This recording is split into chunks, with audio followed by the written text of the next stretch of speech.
बातमीपत्रात सुरुवातीला पुण्याहून एक धक्कादायक बातमी येते। राज्य शिक्षण मंडळाच्या पुण्यातल्या बालभारती विभागासंबंधीची ही धक्कादायक बातमी आहे।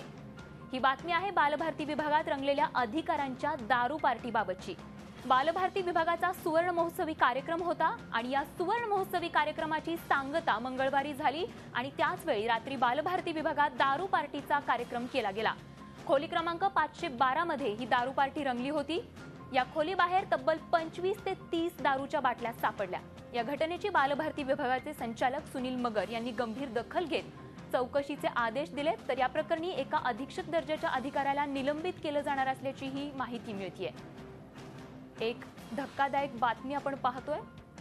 पुण्यातल्या बालभारती विभागात चक्क दारू पार्टी रंगल्याचं आपल्याला पाहायला मिळतं आणि या संदर्भात आमचे प्रतिनिधी अरुण म्हेत्रे थेट पुण्याहून आपल्या संपर्कात आहेत। अरुण, नेमका इतका गंभीर असा प्रकार बालभारतीमध्ये घडलेला आहे, चक्क अधिकाऱ्यांनी दारू पार्टी केलेली आहे, या संदर्भात कोणावर कारवाई करण्यात आली आहे का, काय माहिती मिळतेय का?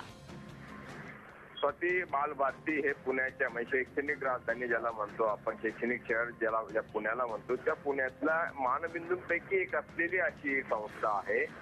एक खासगी संस्था असते, खासगी पातळीवरती कोणी पार्टी केली असती तर त्याच्याशी त्याविषयी आक्षेप घेण्याचं काही कारण नाही। मात्र एका सरकारी संस्थेमध्ये, ती देखील शैक्षणिक संस्थेमध्ये अशा पद्धतीनं अधिकाऱ्यांची दारू पार्टी रंगते, याबद्दल प्रश्नचिन्ह उपस्थित होतो।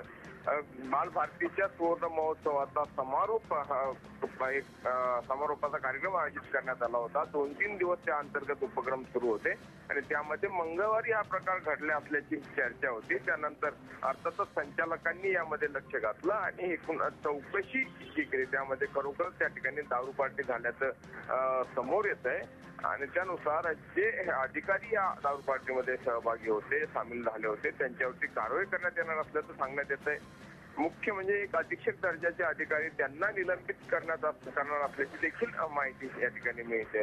अर्थात आता पुढची प्रत्यक्ष कारवाई केव्हा होते हे आता पाहावं लागेल।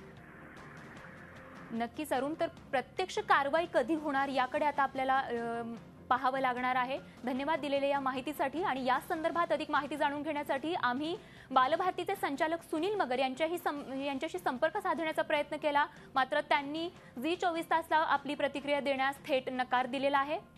तर एक धक्कादायक प्रकार आपण बालभारतीमध्ये घडलेला पाहतोय। अधिकाऱ्यांकडून चक्क दारूची पार्टी या ठिकाणी साजरी करण्यात आल्याचं आपल्याला पाहायला मिळते। झी24 तास रहा एक पाऊल पुढे।